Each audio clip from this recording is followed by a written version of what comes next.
Hello everyone, and welcome to Chapter 1 of Film Study Concepts. This series will introduce to you some of the most fundamental ideas of film studies. The content of these videos will be primarily based on Film Studies and Introduction by Ed Seekhoff.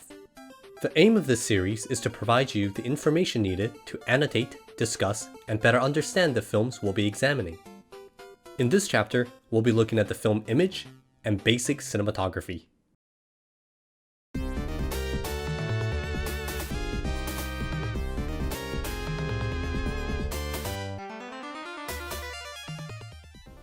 Mise-en-scène is a term originated from stage theater. Literally, it translates to placing on stage.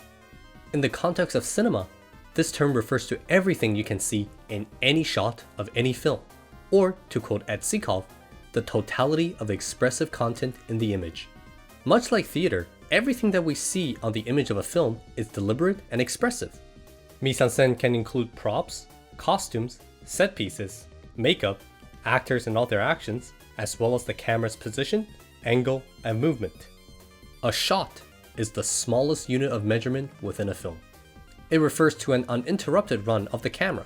From the moment the camera starts running to the moment the recording stops, a single shot is created. During the process of filming, each attempt at capturing a shot is called a take.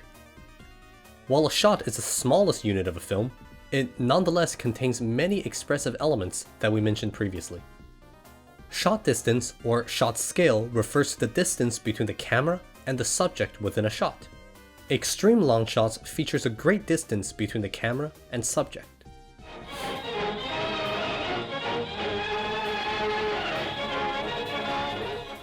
They're often used at the beginning or end of a sequence in order to establish setting and context. Next on the list is the long shot. We can use a character's body as a guideline to identify this distance. If you can see the character from head to toe while they're standing upright, the shot can be considered a long shot.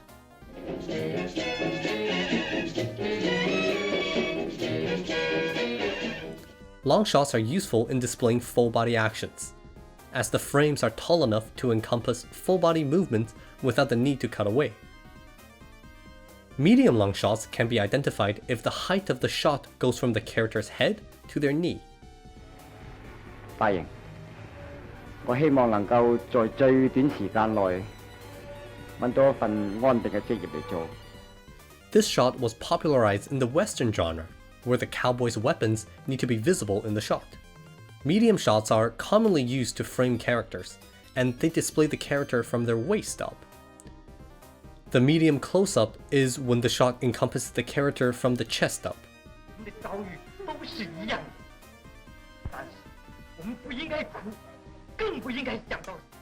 This is a very common shot for scenes featuring character interactions. If you see a character's head fill most of the screen, you know you stumbled upon the close-up.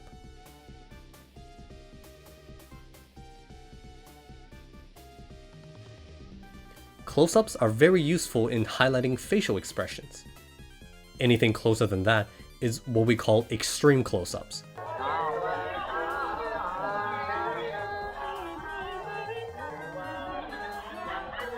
These shots are great at expressing a sense of tension. Now, I understand that these seem like a lot of terms to remember, but keep in mind that shot scale are inherently expressive. If you're ever unsure about the purpose of a certain shot distance, just ask yourself, what do I see? And how does it make me feel?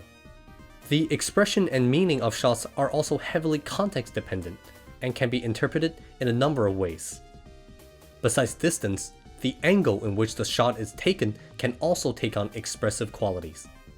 The most common shot angle you'll encounter is the eye level shot.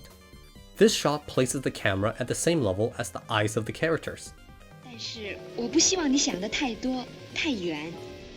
我不是这个意思。 Eye level shots provide an unobstructed view of the subject and their surroundings, and can be used if the filmmaker does not want to call attention to the camera. When the camera is placed below a subject and looking up at an angle, it is called a low angle shot. 朋友们，我们的身体虽然是流落在国外，但是我相信我们的心是没有一天忘记祖国的。This angle can suggest a sense of superiority and power of the subject in frame.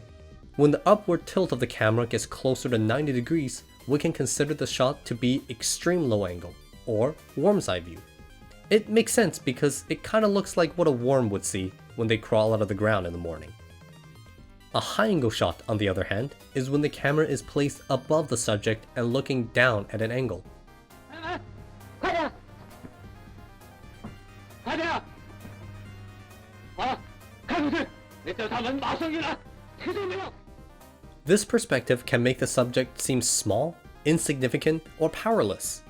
If the downward tilt of the camera gets closer to 90 degrees, the shot can be considered extreme high angle, or, as you might have guessed, bird's eye view.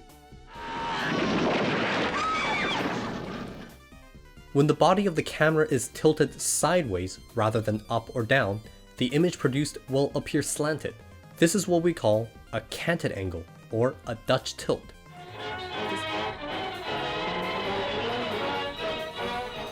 This angle is easily the most noticeable, as we rarely see the world this way in our everyday life. The Dutch tilt is often used to produce a sense of instability, chaos, unease, or drama within a shot. Now that you know all about shot scale and angle, let's take a look at some common shot compositions.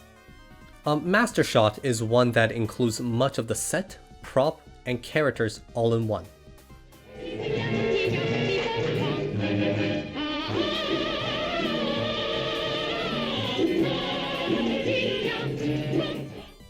It is usually used to establish context for an entire scene, especially in older films. As you might expect, they often take place at the beginning of scenes in order to help in orientation. Two shots, as the name might suggest, feature two characters occupying most of the frame.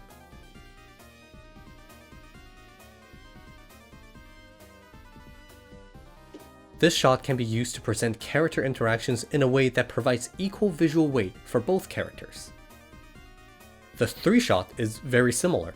The only difference lies in the number of characters on screen. 这种人也算是人类，哎，那么你们为什么不拒绝表演呢？我们已经拒绝过了，但是他们。 But be sure to pay attention to the increase in shot distance, as the frame needs to compensate for one more character. The point of view shot is also known as the POV shot. A POV shot is assumed to be taken from the exact point of view of a certain character.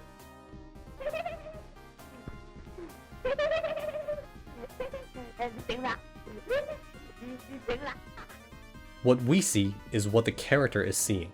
The POV shot is distinct in that it provides the subjective vision of a character within a film's world, rather than the seemingly objective vision of the filmmaker. You made it! That's all for this chapter. I hope you have learned lots and had a good time doing so. If you have any questions, please feel free to contact me or your instructor. I hope you have a wonderful day, and I'll see you in the next chapter.